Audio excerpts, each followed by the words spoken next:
going to be a Hall of Famer. Like Greg said, we played the game. I wasn't supposed to be here in the Hall of Fame today, so I took every game like it was my Hall of Fame game.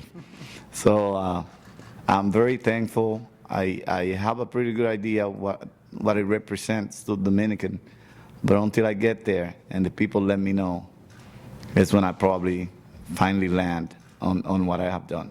And it's a good grade. And how do I feel if I ever thought that I was going to be over 90? I'll just probably say my answer will be that I never even thought about the Hall of Fame. But making it, even with the lowest number, will be a great honor. I'm thankful, and I thank you all. I thank all the voters. And if it was the minimum, yes, I would have taken it. But I'm extremely honored to go back and now being part of it and being looked at as an old goat. Because that's what we all became. We became old goats now.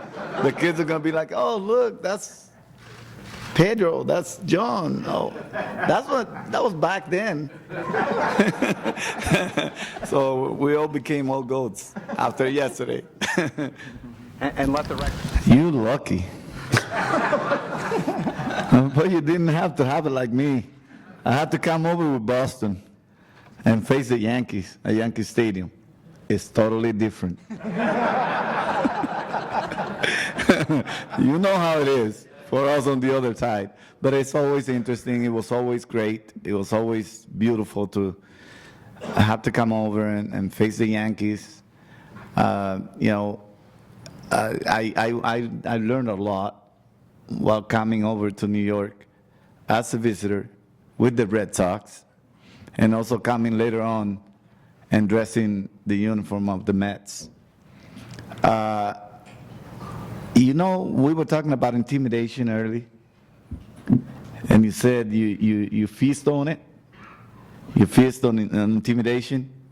Well, New York is kind of the same way. And John was saying that Tommy told him that whenever you didn't feel right, fake it. The Yankees fans were really good at that, trying to intimidate you as a Red Sox when you came over.